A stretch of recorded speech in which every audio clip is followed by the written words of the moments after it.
Baik, Assalamualaikum warahmatullahi wabarakatuh. Saya Nelly Asdira dengan NIM channel D022614. Di sini saya akan menjelaskan mengisi dan melaporkan SPT. Pengertian SPT dan melaporkan SPT. SPT merupakan surat pemberitahuan tahunan yang diartikan sebagai dokumen yang digunakan oleh wajib pajak untuk melaporkan perhitungan serta pembayaran objek pajak dan atau bukan objek pajak dan atau harta dan kewajiban sesuai dengan ketentuan peraturan perundang-undangan di bidang perpajakan. Melaporkan SPT adalah kewajiban bagi setiap wajib pajak baik orang pribadi maupun badan. Kewajiban melaporkan SPT bahkan diatur oleh undang-undang. Karenanya, kelalaian dalam melaporkan SPT dapat berujung pada sanksi administratif atau denda yang sebesarnya ditentukan berdasarkan jenis SPT. Di sini juga ada jenis-jenis SPT. Yang pertama SPT massa. A. Pajak penghasilan PPh pasal 21, B. PPh pasal 22, C. PPh pasal 23, D. PPh pasal 25, E. PPh pasal 26, F. PPh pasal 4 ayat 2, G. PPh pasal 15, H. Pajak pertambahan nilai atau PPN, dan pajak atas penjualan barang mewah PPNBM. I. Pemungutan PPN. Ya, dan yang kedua ada SPT tahunan sesuai dengan namanya. SPT tahunan wajib dilaporkan setiap tahun atau pada akhir tahun pajak. SPT tahunan sendiri dibagi ke dalam dua kategori. Yang pertama SPT tahunan perorangan dan kedua SPT tahunan badan. SPT tahunan perorangan pun masih dibagi lagi ke dalam 3 jenis formulir yang terdiri dari formulir SPT tahunan 1770, SPT tahunan 1770S, dan SPT 1770SS. Perbedaan antara 3 jenis formulir SPT tahunan tersebut terletak pada status kepegawaian seseorang, sumber penghasilan lain, serta besaran penghasilan wajib pajak setiap tahunnya. Fungsi SPT. A. Wajib pajak PPh sebagai sarana wajib pajak untuk melaporkan dan bertanggungjawabkan penghitungan jumlah pajak yang sebenarnya terutang dan untuk melaporkan tentang yang pertama pembayaran atau pelunasan pajak yang telah dilaksanakan sendiri atau melalui pemotongan atau pemungutan pihak lain dalam 1 tahun pajak atau bagian tahun pajak. Yang kedua, penghasilan yang merupakan objek pajak dan atau bukan objek pajak. Yang ketiga, harta dan kewajiban. Keempat itu ada pemotongan atau pemungutan pajak orang atau badan lain dalam satu masa pajak. Yang B itu ada pengusaha kena pajak sebagai sarana untuk melaporkan dan mempertanggungjawabkan perhitungan jumlah PPN dan PPNBM yang sebenarnya terutang dan melaporkan tentang yang pertama pengkreditan pajak masukan terdapat pajak keluaran, yang kedua pembayaran atau pelunasan pajak yang telah dilaksanakan sendiri oleh PKP dan atau melalui pihak lain dalam suatu masa pajak yang ditentukan oleh ketentuan peraturan perundang-undangan perpajakan yang berlaku.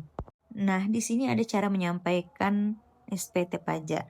Wajib pajak dapat melakukan pelaporan SPT baik secara manual maupun elektronik. Bagi yang lebih suka opsi manual adalah dapat datang langsung ke kantor pelayanan pajak KPP setempat. Anda akan diberi formulir SPT yang berisi beberapa kolom yang wajib diisi seperti identitas, aset, nilai harta, cantuman nominal pajak yang sudah dilaporkan, hingga pajak terutang telah diisi dan dapat mengambil nomor antrian pembayaran untuk menyerahkan berkas pada petugas KKP. Setelah berkas diserahkan, petugas akan memberikan bukti pembayaran SPT. Jika Anda tidak suka dengan antrean panjang di KPP, opsi pelaporan secara online melalui e-filing dengan bermodal komputer atau handphone seperti koneksi internet yang stabil dan dapat melaporkan SPT melalui DJP online only atau mitra resmi Ditjen Pajak. Ditjen Pajak, salah satu mitra resmi tersebut adalah online pajak. Setiap wajib pajak mengambil sendiri formulir SPT di kantor pelayanan pajak KPP, kantor penyuluhan dan pengamatan potensi pajak KP4, kantor pelayanan penyuluhan dan konsultasi 6 perpajakan KP2KP, kantor wilayah DJP, kantor pusat DJP atau melalui website DJP. Pengisian dan penyampaian SPT. Setiap wajib pajak wajib mengisi SPT dalam bahasa Indonesia dengan menggunakan huruf Latin, angka Arab, satuan mata uang rupiah, dan menandatangani serta menyampaikan ke kantor Direktorat Jenderal Pajak tepat. Wajib pajak terdaftar atau dikukuhkan. Wajib pajak yang telah mendapat izin Menteri Keuangan untuk menyelenggarakan pembukuan dengan menggunakan bahasa asing dan mata uang selain rupiah wajib menyampaikan SPT dalam bahasa Indonesia dan mata uang selain rupiah yang diizinkan. Sanksi penyampaian SPT. SPT yang tidak disampaikan atau disampaikan tidak sesuai dengan batas waktu yang ditentukan dikenakan sanksi administrasi berupa denda. Yang pertama itu SPT tahunan PPh orang pribadi 100.000, SPT tahunan PPh badan 1 juta, SPT masa PPN 500.000, SPT masa lainnya 100.000. Pembetulan SPT. Untuk mengoreksi SPT terdahulu yang telah disampaikannya tersebut, wajib pajak harus menyampaikan lagi SPT atas masa wajib pajak atau tahunan pajak yang sama.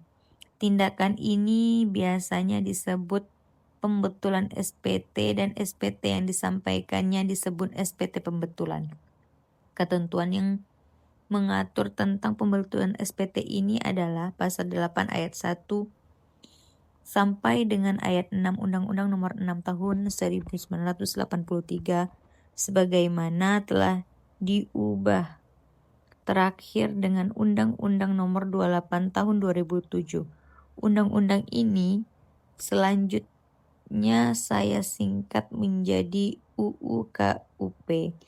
Tidak ada ketentuan lagi di bawahnya yang mengatur pembetulan SPT ini karena memang di UU KUP tak ada kalimat atau frasa yang meminta peraturan lagi di bawahnya seperti peraturan Menteri Keuangan atau peraturan Dirjen Pajak. Batas waktu pembayaran pajak yang pertama itu untuk surat pemberitahuan SPT tahunan PPh wajib pajak orang pribadi atau OP. Batas waktu penyampaian SPT-nya adalah paling lama 3 bulan setelah akhir tahun pajak. Yang pertama itu tahun pajak adalah jangka waktu 1 tahun kalender kecuali bila wajib pajak menggunakan tahun buku yang tahunan adalah wajib pajak orang pribadi yang dalam 1 tahun pajak menerima atau memperoleh penghasilan neto tidak melebihi penghasilan tidak kena pajak PTKPB Kekurangan pembayaran pajak yang terutang berdasarkan SPT tahunan harus dibayar lunas sebelum SPT PPh disampaikan. Yang kedua itu, untuk SPT tahunan PPh wajib pajak badan. A. Batas waktu penyampaian SPT-nya adalah paling lama 4 bulan setelah terakhir tahun pajak. Yang pertama, 1. Tahun pajak adalah jangka waktu 1 tahun kalender kecuali bila wajib pajak menggunakan tahun buku yang tidak sama dengan tahun kalender.